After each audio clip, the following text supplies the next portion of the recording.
क्या आपने कभी गौर किया है कि जिंदगी में सबसे बड़ी उपलब्धियां अक्सर अकेलेपन में नहीं बल्कि दूसरों के साथ जुड़कर ही हासिल होती हैं?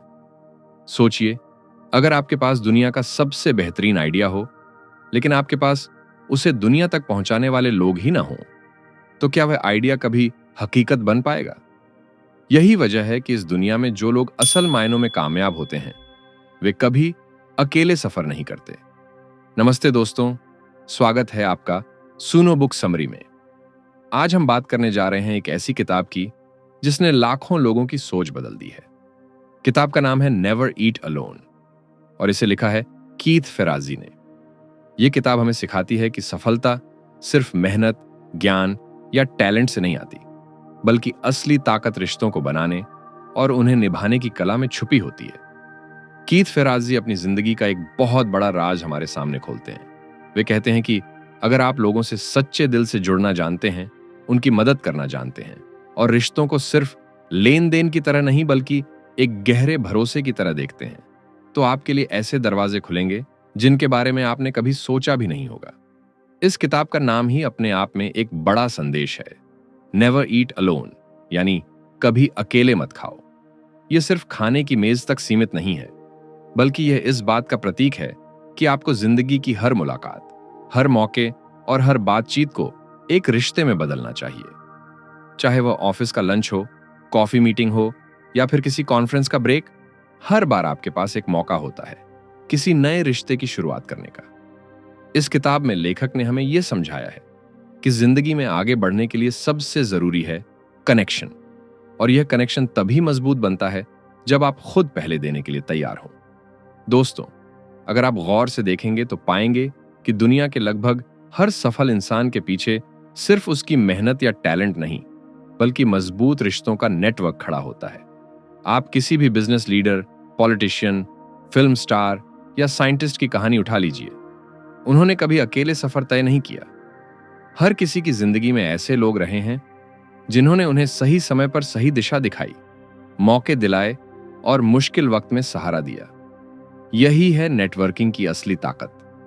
नेटवर्किंग का मतलब बहुत लोगों की सोच में सिर्फ यह होता है कि आप बिजनेस कार्ड बांटते फिरें, सोशल मीडिया पर हजारों फॉलोअर्स बना लें या हर पार्टी में जाकर लोगों को हाय हेलो कहें। लेकिन नेवर ईट अलोन हमें बताती है कि असली नेटवर्किंग यह सब बिल्कुल नहीं है।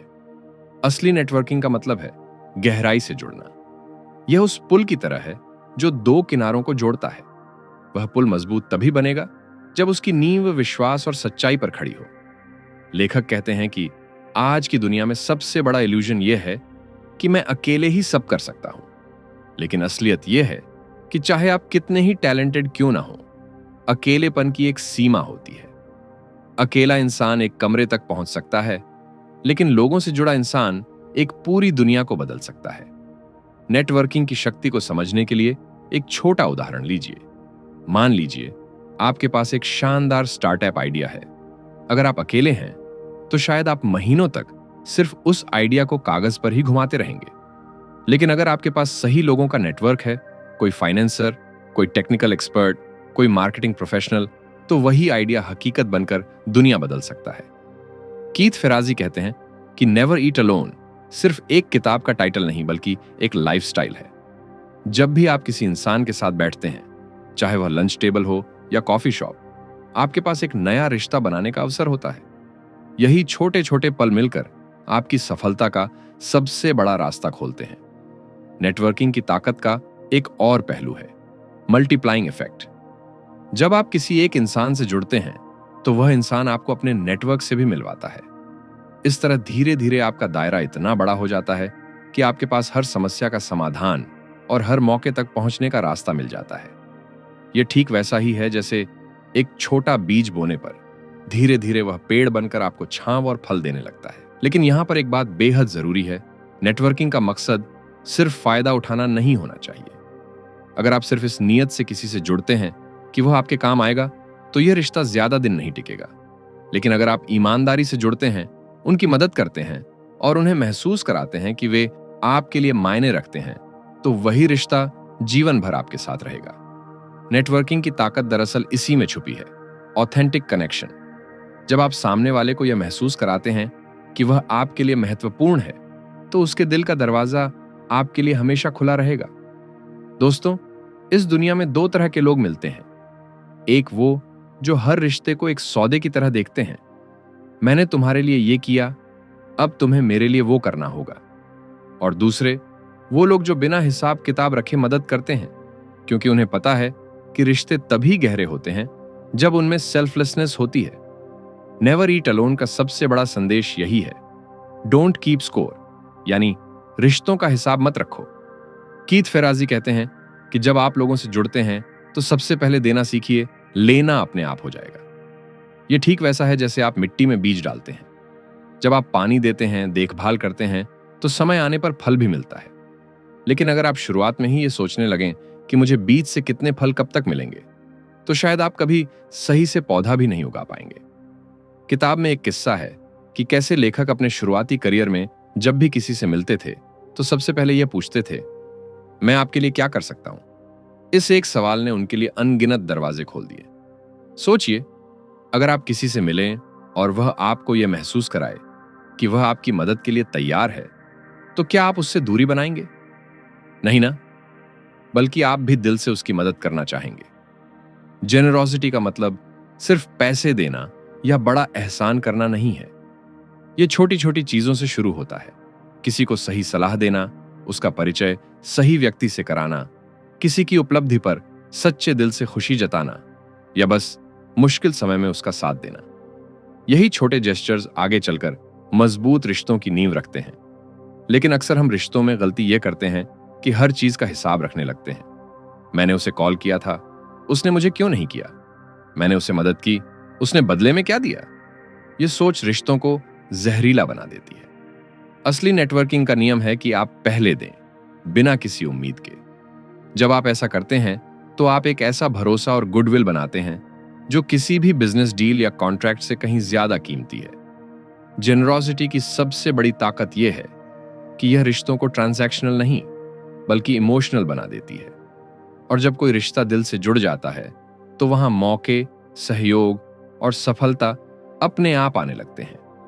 एक और अहम बात, किताब हमें यह भी सिखाती है कि मदद करते समय कभी यह मत सोचो कि सामने वाला आपसे बड़ा है या छोटा, क्योंकि हो सकता है आज वह छोटा दिख रहा हो, लेकिन कल वही इंसान आपकी जिंदगी का सबसे बड़ा सहारा बन जाए। इसलिए हमेशा देने की आदत रखो, क्योंकि देने वाला ही असली अमीर होता है। बहुत से लोग ये मानते हैं कि दोस्त बनाना या नए रिश्ते बनाना किस्मत का खेल है, लेकिन असलियत यह है कि रिश्ते बनाने की कला भी सीखी जा सकती है। नेवर ईट अलोन में कीथ फेराजी हमें बताते हैं कि सही तरीके से जुड़ना ही आपकी जिंदगी की दिशा बदल सकता है। सबसे पहले बात करते हैं नए दोस्त बनाने की। किताब का साफ संदेश है कि जब भी आप किसी से मिलें तो आपके चेहरे पर मुस्कान होनी चाहिए और आपके शब्दों में सच्चाई। लोग आपके डिग्री, आपकी कार या आपके बैंक बैलेंस से ज्यादा आपकी एनर्जी और वाइब से जुड़ते हैं। अगर आप जेन्युइनली सामने वाले में दिलचस्पी दिखाते हैं, उसकी बात ध्यान से सुनते हैं और उसे यह महसूस कराते हैं कि वह आपके लिए मायने रखता है, तो वह रिश्ता बहुत जल्दी गहराई पकड़ लेता है। यहां एक और गहरी बात है, लोग आपको अक्सर आपके सवालों से याद रखते हैं, न कि आपके जवाबों से। अगर आप सामने वाले से उसकी जिंदगी के बारे में दिलचस्प सवाल पूछते हैं और ध्यान से उसकी बातें सुनते हैं, तो वह व्यक्ति आपको कभी नहीं भूलेगा। एक साधारण "आप कैसे हैं?" और फिर बिना मोबाइल में झांके उसकी बात सुनना भी आज की दुनिया में बहुत बड़ी बात है। अब यहां आता है एक बहुत बड़ा फर्क, वार्म कॉल बनाम कोल्ड कॉल। कोल्ड कॉल का मतलब है कि आप किसी बिल्कुल अनजान इंसान से अचानक जुड़ने की कोशिश करते हैं, जैसे किसी बड़े बिजनेस लीडर या सेलिब्रिटी को अचानक फोन कर देना या मेल भेज देना। ज्यादातर मामलों में इसका कोई असर नहीं होता, क्योंकि सामने वाला आपको जानता ही नहीं। लेकिन वार्म कॉल एकदम अलग होता है। इसका मतलब है कि आप पहले से ही किसी साझा रिश्ते या भरोसे के जरिए जुड़ रहे हैं। जैसे अगर आपका कोई दोस्त उस व्यक्ति को जानता है और वह आपको इंट्रोड्यूस कराता है, तो यह वार्म कॉल कहलाता है। इस स्थिति में सामने वाला आपके लिए तुरंत खुला महसूस करता है, क्योंकि आप किसी ट्रस्टेड कनेक्शन के जरिए आए हैं। फेराजी कहते हैं कि जिंदगी में हर बड़ा दरवाजा वार्म कॉल से ही खुलता है। यही वजह है कि मजबूत नेटवर्क होना इतना जरूरी है। जितने ज्यादा ऑथेंटिक रिश्ते आपके पास होंगे, उतनी ही आसानी से आपके लिए नए मौके खुलेंगे। इसको एक उदाहरण से समझते हैं। मान लीजिए आपको किसी बड़े इन्वेस्टर से मिलना है। अगर आप सीधे उनसे मिलने की कोशिश करेंगे तो हो सकता है वे आपको इग्नोर कर दें। लेकिन अगर आपके कोई म्यूचुअल कॉन्टैक्ट आपको रिकमेंड करते हुए कहते हैं, ये मेरा दोस्त है, इससे मिलना जरूरी है, तो आपकी क्रेडिबिलिटी कई गुना बढ़ जाती है। यही वार्म कॉल की ताकत है। लेकिन यहां एक और महत्वपूर्ण बात है। वार्म कॉल बनाने के लिए आपको खुद भी ऐसा इंसान बनना होगा जो दूसरों को कनेक्ट करने में मदद करता है। अगर आप हर समय सिर्फ अपने लिए रिश्ते जोड़ना चाहेंगे तो लोग आपसे दूरी बना लेंगे। लेकिन अगर आप दूसरों को एक दूसरे से जोड़ने वाले पुल की तरह काम करेंगे तो लोग आपको याद रखेंगे और आपका दायरा खुद ब खुद बढ़ता जाएगा। आप खुद सोचिए, अगर आप किसी को उसकी ड्रीम जॉब दिलवाने वाले कॉन्टैक्ट से मिलवाते हैं तो वह इंसान हमेशा आपके लिए दिल से दुआ करेगा। और यही गुडविल एक दिन आपके लिए सबसे बड़ा सहारा बन सकती है। लेखक ने एक खूबसूरत उदाहरण दिया है।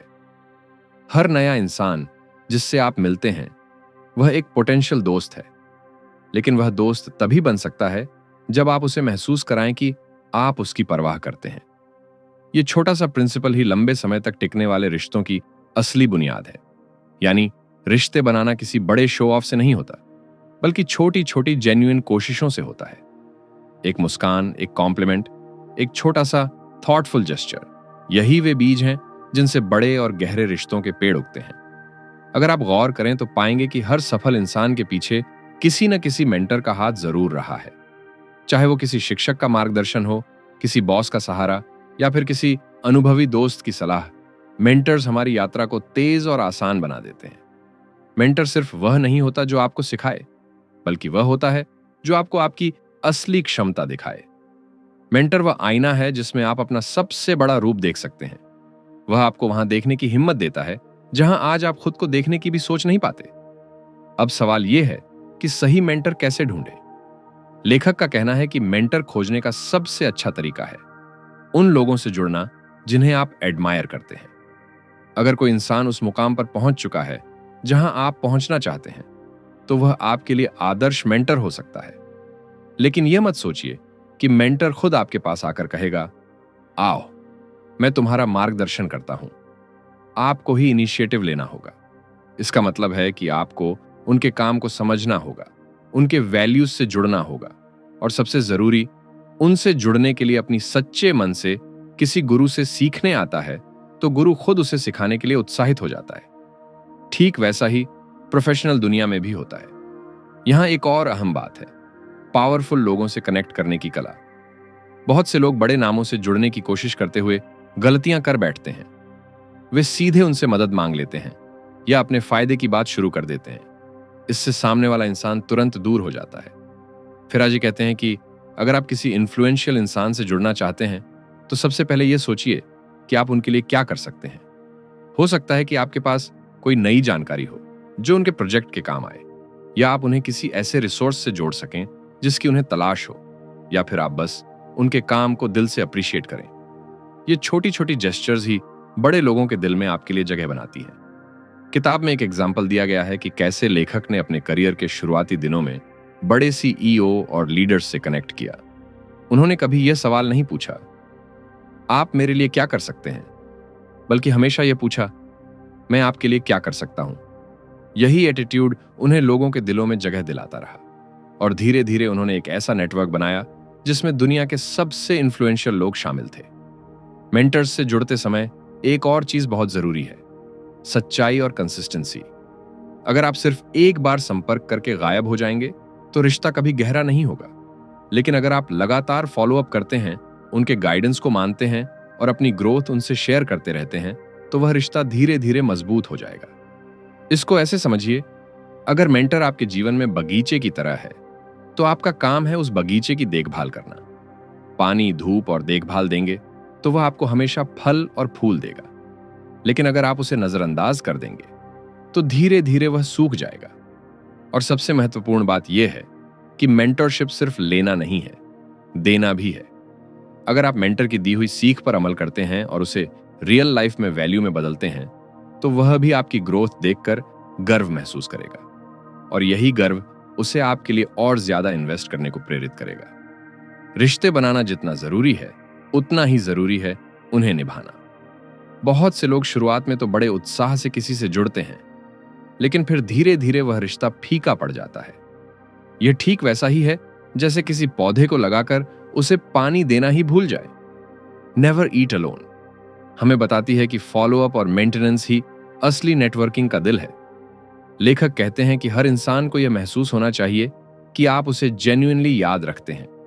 अगर आप किसी से सिर्फ एक बार मिले और फिर कभी उसका हाल तक ना पूछा, तो वह रिश्ता जड़ पकड़ने से पहले ही सूख जाएगा। लेकिन अगर आप छोटे छोटे जेस्चर्स से लगातार टच में रहते हैं, तो वही रिश्ता जीवन भर आपका सहारा बन सकता है। अब फॉलोअप का मतलब यह नहीं कि आप हर दिन फोन करें या मैसेज भेजें। इसका मतलब है कि आप सही समय पर अपनी मौजूदगी महसूस कराएं।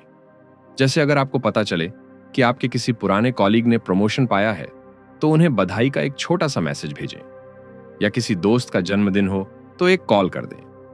ये छोटी छोटी बातें बहुत बड़ा असर डालती हैं। फेराजी बताते हैं कि उन्होंने अपनी कॉन्टैक्ट्स लिस्ट को हमेशा अपडेट रखा और समय समय पर सबको याद किया। वह कहते हैं कि रिश्ते तभी जिंदा रहते हैं जब आप उन्हें बार बार ऑक्सीजन देते हैं, और वह ऑक्सीजन है आपकी अटेंशन। आज के डिजिटल जमाने में फॉलोअप करना और भी आसान हो गया है। एक छोटा सा व्हाट्सएप मैसेज, एक ईमेल या सोशल मीडिया पर किसी की पोस्ट पर जेन्युइन कमेंट, ये सब आपके रिश्तों को मजबूत बनाते हैं। लेकिन ध्यान रहे, ये सब सिर्फ फॉर्मेलिटी से नहीं, बल्कि सच्चे दिल से होना चाहिए। लोग आसानी से समझ जाते हैं कि आप शो ऑफ कर रहे हैं या सच में परवाह करते हैं। मेंटेनेंस का एक और महत्वपूर्ण पहलू है कंसिस्टेंसी। अगर आप अचानक किसी से सालों बाद संपर्क करते हैं और सीधे मदद मांग लेते हैं, तो सामने वाला सहज महसूस नहीं करेगा। लेकिन अगर आप बीच बीच में बिना किसी एजेंडा के संपर्क में रहते हैं, तो जब आपको जरूरत होगी, लोग खुद आपके लिए आगे बढ़कर मदद करेंगे। इसको एक रिलेटेबल किस्से से समझिए। मान लीजिए आपके कॉलेज का एक दोस्त है जिससे आप सालों से नहीं मिले। अचानक आप उसे कॉल करके कहें, भाई मेरी नौकरी बदलवाने में मदद कर दो, तो वह शायद असहज हो। लेकिन अगर आप बीच बीच में उसके जन्मदिन पर उसे शुभकामनाएं देते रहे हों, उसके कामयाबी पर उसे बधाई देते रहे हों, तो आज वही दोस्त आपकी मदद करने के लिए सबसे पहले आगे बढ़ेगा। यहां एक शानदार उदाहरण है। मान लीजिए आप एक पुराने कॉलीग को सिर्फ उनके अचीवमेंट सेलिब्रेट करने के लिए मैसेज करते हैं, तो वह रिश्ता धीरे धीरे गहराई पकड़ लेगा और हो सकता है कल वही कॉलीग आपके करियर का सबसे बड़ा सपोर्ट बन जाए। संक्षेप में कहें तो रिश्ते फॉलोअप से ही ब्रीथ करते हैं। अगर आप अटेंशन नहीं देंगे तो रिश्ता दम तोड़ देगा, लेकिन अगर आप लगातार केयर दिखाते रहेंगे, तो वही रिश्ते आपकी जिंदगी के सबसे बड़े एसेट्स बन जाएंगे। दोस्तों, एक सच मान लीजिए, चाहे आप कितने भी टैलेंटेड क्यों ना हो, अगर लोग आपको जानते ही नहीं, तो आपके टैलेंट का फायदा कौन उठाएगा? दुनिया सिर्फ उसी इंसान को सुनती और मानती है जिसकी विजिबिलिटी होती है। यही वजह है कि नेवर ईट अलोन में कीथ फेराजी पर्सनल ब्रांडिंग और विजिबिलिटी पर इतना जोर देते हैं। पर्सनल ब्रांड का मतलब है कि जब लोग आपका नाम सुने, तो उनके दिमाग में तुरंत एक खास छवि बने। जैसे स्टीव जॉब्स सुनते ही इनोवेशन और एप्पल याद आता है। अब्दुल कलाम साहब का नाम आते ही सिंप्लिसिटी और विजन याद आता है। उसी तरह आपका नाम भी एक खास वैल्यू से जुड़ना चाहिए। अब सवाल है, यह ब्रांड बनेगा कैसे? लेखक बताते हैं कि इसके 3 आसान तरीके हैं। पहला, अपने काम को दिखाना। बहुत से लोग शानदार काम तो करते हैं, लेकिन उसे दुनिया तक पहुंचाना भूल जाते हैं। अगर आप किसी प्रोजेक्ट में अच्छा कर रहे हैं, तो उसे लोगों तक ले जाइए।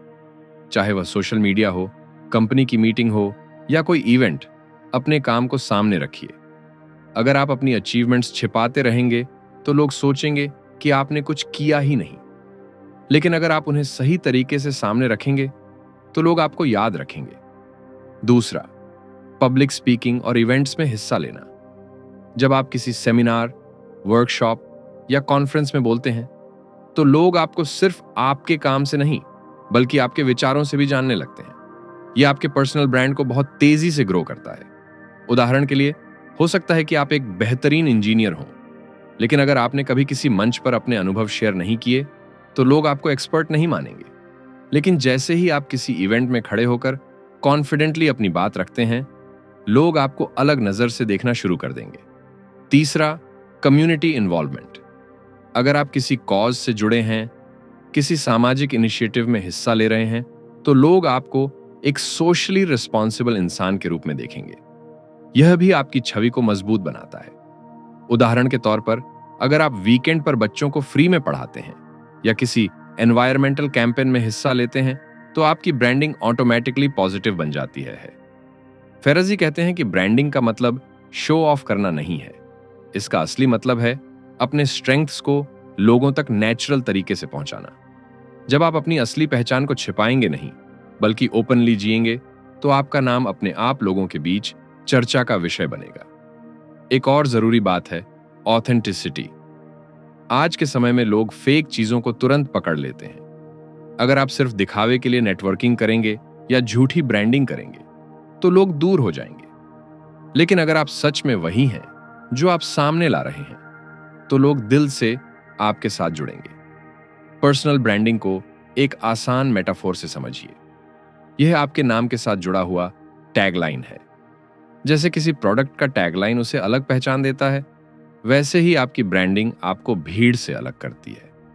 तो याद रखिए, विजिबिलिटी और ब्रांडिंग का मतलब यह नहीं है कि आप लाउड बने, बल्कि यह है कि आप अपने असली स्ट्रेंथ्स को सही जगह और सही लोगों तक पहुंचाएं। यही वह कला है जो आपको दूसरों की नजर में अमूल्य बना देती है।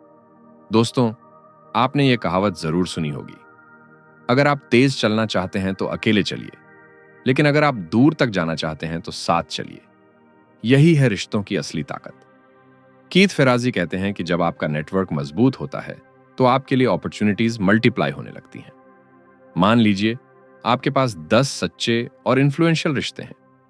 उन 10 लोगों के अपने अपने नेटवर्क होंगे जिनसे जुड़ने के लिए आपके पास दरवाजे अपने आप खुल जाते हैं।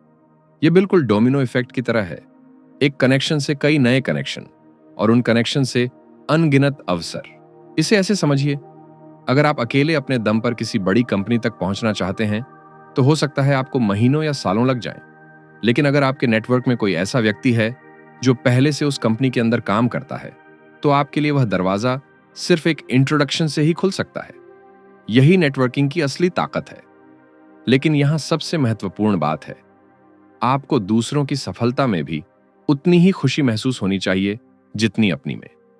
जब आप जेन्युइनली सेलिब्रेट करते हैं कि किसी दोस्त को प्रमोशन मिला, किसी सहयोगी का बिजनेस ग्रो हुआ, या किसी रिश्तेदार का सपना पूरा हुआ, तो आप एक ऐसा भरोसा बनाते हैं जो ट्रांजैक्शन से कहीं बड़ा होता है। यह भरोसा आगे चलकर वही मजबूत पुल बनता है जिस पर आपके रिश्ते और अपॉर्चुनिटीज दोनों चलते रहते हैं। किताब का संदेश साफ है, grow by helping others grow. जब आप दूसरों की जीत का हिस्सा बनते हैं, तो वे लोग भी आपकी जीत को अपना मानते हैं, और यही म्यूचुअल ग्रोथ नेटवर्किंग को सस्टेनेबल बनाती है। एक छोटी सी कहानी लीजिए। मान लीजिए आपके दोस्त ने नया स्टार्टअप शुरू किया है। अगर आप सिर्फ तालियां बजाकर आगे बढ़ जाएंगे, तो वह रिश्ता वहीं तक रहेगा। लेकिन अगर आप उसकी मदद के लिए अपना कोई वैल्यूएबल कॉन्टैक्ट इंट्रोड्यूस करते हैं या अपने अनुभव से कोई सही सलाह देते हैं, तो वह दोस्त कभी आपको नहीं भूलेगा। और जब आपके जीवन में कोई बड़ा मोड़ आएगा, तो वही दोस्त सबसे पहले आपके लिए खड़ा होगा। इसी तरह से ऑफिस की दुनिया में भी देखें। अगर आप सिर्फ अपनी सफलता पर ध्यान देंगे, तो हो सकता है कि लोग आपको कॉम्पिटिटिव माने, लेकिन कभी दिल से सपोर्ट ना करें। लेकिन अगर आप किसी कॉलीग की प्रोजेक्ट प्रेजेंटेशन बेहतर बनाने में मदद करते हैं, तो उसकी जीत आपके नाम से भी जुड़ जाएगी। और कल जब आपके लिए कोई बड़ी अपॉर्चुनिटी आएगी, तो वही कॉलीग सबसे पहले आपको रिकमेंड करेगा। फेराजी का मानना है कि असली सक्सेस अकेले ट्रॉफी उठाने में नहीं, बल्कि पूरी टीम के साथ जश्न मनाने में है।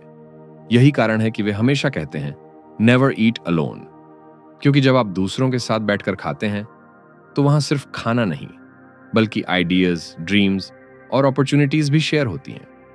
और सबसे खूबसूरत बात यह है कि जब आप इस माइंडसेट से जीना शुरू करते हैं, तो आपकी जिंदगी में कंपटीशन की जगह कोलैबोरेशन ले लेता है। अब आप ये सोचते ही नहीं कि किसी ने मुझसे ज्यादा पाया, बल्कि आप ये सोचते हैं कि हम दोनों ने मिलकर कितना बड़ा बनाया। यही सोच आपकी रिलेशनशिप्स को एक्स्ट्रॉर्डिनरी बना देती है। दोस्तों, नेवर ईट अलोन हमें यह सिखाती है कि जिंदगी का सबसे बड़ा खजाना हमारी गाड़ियों, घरों या बैंक बैलेंस में नहीं, बल्कि हमारे रिश्तों में छुपा होता है। जब आप दूसरों से सच्चे दिल से जुड़ते हैं, उन्हें वैल्यू देते हैं और उनकी ग्रोथ में मदद करते हैं, तो आपके लिए ऐसे दरवाजे खुलते हैं जिनकी आपने कभी कल्पना भी नहीं की होगी। कीथ फेराजी का संदेश साफ है, रिश्ते बनाइए, उन्हें निभाइए और कभी अकेले मत रहिए। चाहे ऑफिस का लंच हो, किसी दोस्त की शादी, कोई कॉन्फ्रेंस या कैजुअल कॉफी, हर मुलाकात एक नया रिश्ता बनाने का मौका है। और यही रिश्ते आपकी जिंदगी को ऑर्डिनरी से एक्स्ट्रॉर्डिनरी बना देंगे। अगर आप इस किताब का एक ही कोर मैसेज याद रखें तो वह ये होगा, सफलता अकेले चढ़ने के बारे में नहीं है, बल्कि लोगों को साथ ले जाने के बारे में है। यानी सफलता का असली मजा तब है जब आप दूसरों के साथ मिलकर आगे बढ़ते हैं। तो दोस्तों, अब आपसे एक छोटा सा सवाल, क्या आप भी अपनी जिंदगी में यह आदत डालना चाहेंगे कि कभी अकेले न खाएं और हर मौके को रिश्ते बनाने के लिए इस्तेमाल करें? मुझे कमेंट में जरूर बताइएगा। आज के लिए बस इतना ही। उम्मीद है कि आपको यह किताब का सार पसंद आया होगा और आपने इससे बहुत कुछ सीखा होगा। अगर आप इस वीडियो का PDF चाहते हैं तो हमें कमेंट में बताएं। और अगर अभी तक आपने सुनो बुक समरी को सब्सक्राइब नहीं किया है तो अभी कर लीजिए, ताकि हर हफ्ते ऐसी ही किताबों के अनमोल सार आप तक पहुंचते रहें। धन्यवाद दोस्तों, सुनने के लिए और अपने कीमती समय के लिए। मिलते हैं अगले वीडियो में एक नई किताब के साथ। तब तक के लिए खुश रहिए, जुड़े रहिए और याद रखिए, नेवर ईट अलोन। जय हिंद।